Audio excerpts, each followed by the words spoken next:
Amici bellini, ho aspettato un po', così in attesa di notizie un po' più certe, un po' più sicure, perché la certezza è che Kvara se n'è andato, ma l'incertezza è come lo sostituiamo, se lo sostituiamo, i nomi che si fanno. Vogliamo analizzare un attimo? Cominciamo.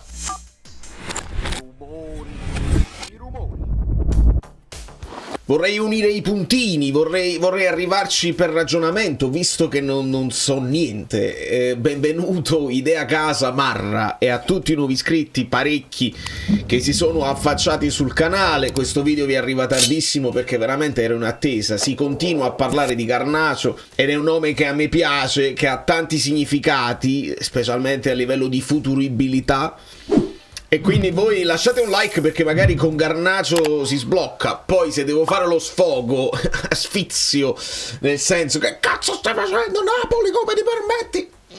Lo faccio pure perché è un gioco tra me e la community, che poi lo sfogo porta allo sbloccarsi di certe cose. Mi sposto un attimo, giusto per sfizio, perché sono stato... no, qua facciamolo un poco meglio. Sono stato un po' in silenzio, volentieri, insomma voi vi siete goduti l'analisi tattica. Ieri ci siamo guardati la partita della Juve con l'Atalanta.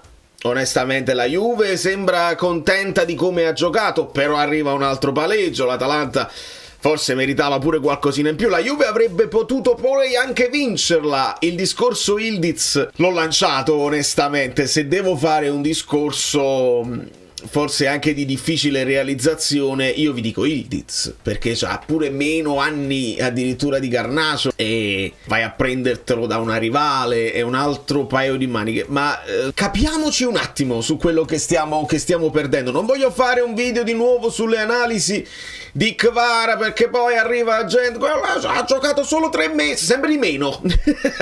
Kvara ha giocato sempre 3 mesi solamente nell'anno dello scudetto, poi inutile anche lui. Squad, top players, questi sono i numeretti di SofaScore, quelli freddi. Se io vi chiedo chi è il migliore del Napoli quest'anno, chi è stato il migliore del Napoli quest'anno, sicuramente Di Lorenzo è uno dei migliori, forse Meret è stato uno dei migliori, si sono alternati Lukaku male, poi meglio, McTominay grande impatto, Neres grande impatto sicuramente, Rachmani sta giocando bene. Secondo i numeretti freddi, Di Lorenzo è il migliore, poi c'è Kvara, stranamente perché non dovrebbe, Rachmani, buongiorno, Anghissà, Lobotka, Olivera, Meret, Politano, McTominay a scendere, qualcuno perché ha giocato anche meno partite, eccetera, eccetera. Vogliamo ascoltare Conte? Non ascoltate me, ma ascoltiamo Conte. Quando Conte ci dice voglio almeno non indebolirmi, voglio un numero minimo di giocatori con cui allenarsi, perché seppure vogliamo fare a meno di Kvara a cuor leggero, dice vabbè c'hai Neres, benissimo, ma se negli allenamenti Neres era dall'altra parte per un periodo, vuol dire che faceva allenare bene quelli che lo dovevano affrontare e quindi saliva il livello della difesa che affrontava Neres in allenamento. Se adesso noi Kvara non lo sostituiamo con nessuno, qualcosa se ne scende. Quindi noi dobbiamo puntare al bene del Napoli. Ci mettiamo Kvara da parte, magari senza fare gesti. E che giornata si inizia con ogni partita una finale? Ha già iniziato il Monza, se non sbaglio, 18 finali. Veramente? Il Monza ha dirigenti che se ne intendono, infatti la prima l'hanno vinta. Però mi pare che o Bocchetto o addirittura Galliani avesse parlato di 18-19 finali da qui fino a fine campionato. Ci mettiamo Kvara da parte, magari senza fare gesti e parole brutti come quelli del cassonetto dell'immondizia o anche dei paragoni onestamente insopportabili. No, quello era un falegname qualunque, vabbè. Senza andare, perché poi divento antipatico anche io se insisto sul ricordo di Kvara, non mi interessa. Guardiamo però avanti, guardiamo che è un giocatore che è il secondo marcatore del Napoli, cioè avrà avuto un valore avere questi 5 gol, avrà avuto un valore che è il secondo per expected goal, avrà avuto un valore che è il terzo per assist o per expected assist. Questo è il discorso di quando tu l'assist l'hai fatto ma il tuo compagno non ha segnato. Gol più assist sta lì a 8, insomma 1 su 1, i rigori, free kick goal 0 su 3 perché ne ha provati 3, voglio dire sta dappertutto. cioè nelle cose. Quindi non lo prenderei a cuor leggero, come sto sentendo qualcuno dice vabbè Panini, non c'è bisogno. Il Napoli ha due possibilità, forse tre. Una, ti prendi un giocatore giovane, considerando che per me i giocatori giovani hanno senso dal centrocampo in su. No, Casadei mi dava sfizio perché è un giocatore che ha un potenziale, che si conosce e si potrebbe rilanciare e consacrare. Dorgu, difensore, già se lo utilizzi da difensore potrebbe avere delle controindicazioni, perché vorrei il difensore un po' più esperto. Abbiamo visto Rafa Marin, giocatore di prospettiva, Conte non si fida, quindi se dobbiamo sostituire Rafa Marin con Danilo, il che non mi fa impazzire, ma capirei Conte, a quel punto l'unica possibilità a livello di liste che ha il Napoli è sostituire Kvara con un giovane.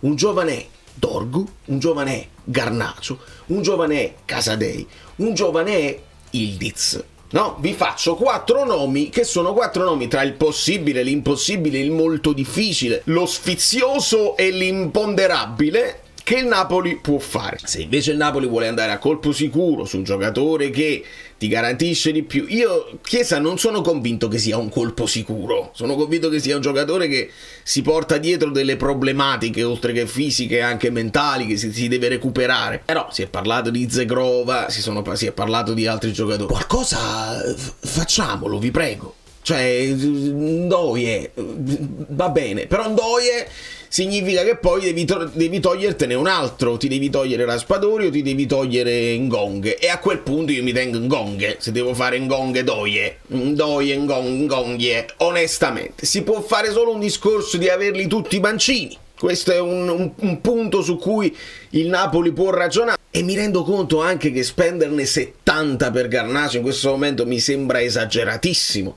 Il Napoli fa bene a questo punto, arrivati a questo punto, a monetizzare per Kvara, anche se lo fai a gennaio.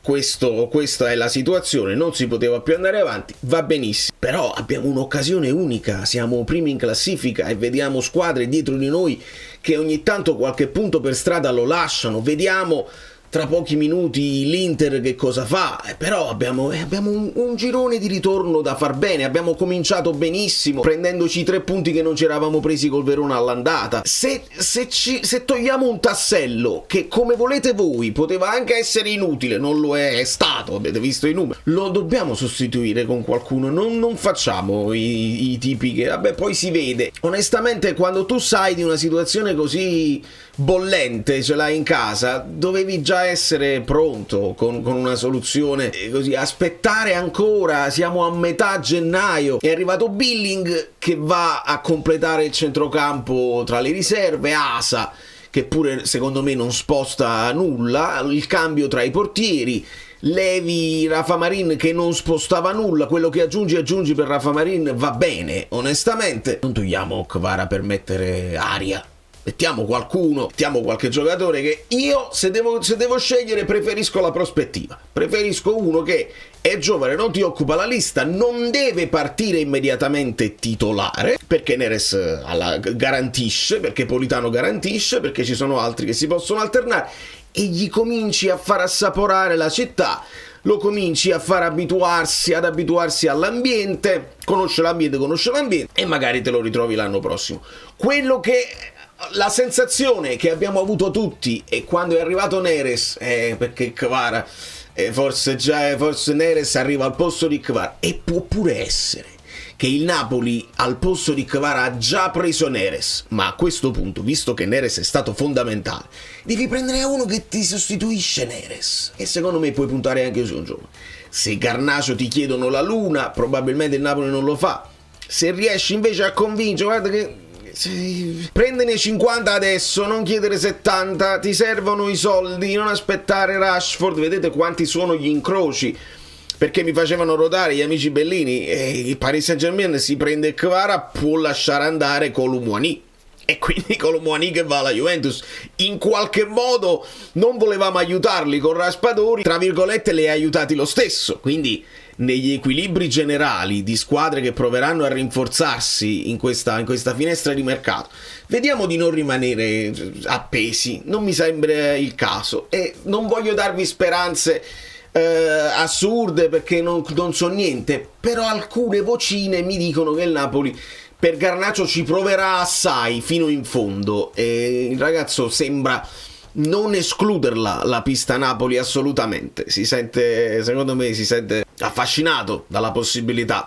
Vai in una squadra che per lo scudetto ci sta giocando, vai da un allenatore che è importante, che ha fatto il tuo nome, è argentino, questa cosa dell'Argentina con Napoli funziona sempre, possono avere una motivazione in più. Visto Kvara che è andato al murale, togliamo Kvara da mezzo, eccolo qua, lo togliamo da mezzo, 23 anni, piede preferito entrambi, no, ma quella tirata di sinistro contro il Venezia, quindi no, vabbè. Non voglio essere polemico, mi sono scocciato, sono un pochino depresso, perché sono triste per lui, ma sono più sono contento per lui, se lui va a migliorare, a coronare un sogno.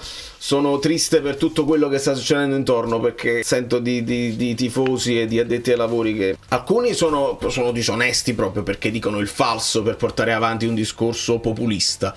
Alcuni tifosi, e non ci sta che i tifosi non abbiano memoria, nemmeno la memoria più a breve termine, e non fa niente, siamo così, ci siamo dimenticati Cavani, Capuru Senietto là per soldi, non è che Cavani è andato al Real Madrid e dice allora il Real Madrid, però ci siamo dimenticati Cavani, vabbè, Lavezzi, ci siamo dimenticati così, Higuain che va alla ci siamo dimenticati, no, non ci siamo dimenticati, che si girano varie foto di Higuain abbracciato a Cavani che dicono è stu colpa. Io in questo momento, cioè, l'analisi per cui si è arrivato a tutto questo l'abbiamo fatta e non mi posso ripetere. Se siete nuovi sul canale andatevi a riprendere i video vecchi, perché non posso poi ammorbare quelli della community che sono gli abitué, non posso proprio fare. Insomma, prepariamoci per l'Atalanta, perché sarà una partita molto interessante. C'è stato un momento di flessione fisica anche dall'Atalanta, non so se hanno fatto un richiamo di preparazione, qualcuno ne ha parlato, però mi sono sembrati sul pezzo contro la Juve. C'è qualche defezione, Kolasinac squalificato, vediamo un pochino come, perché là il Napoli ha un'opportunità clamorosissima di aggiungere dei punti, altri punti che all'andata non hai fatto, quello che noi chiamiamo la classifica Guido, e là veramente ci possiamo cominciare ad esaltare. Da New York Valerio Fluido è tutto, la chiacchierata è leggera perché non c'è niente da dire, però una riflessione sulle possibilità che ha il Napoli andava fatta. Fatemi sapere chi prendereste e ci vediamo dopo.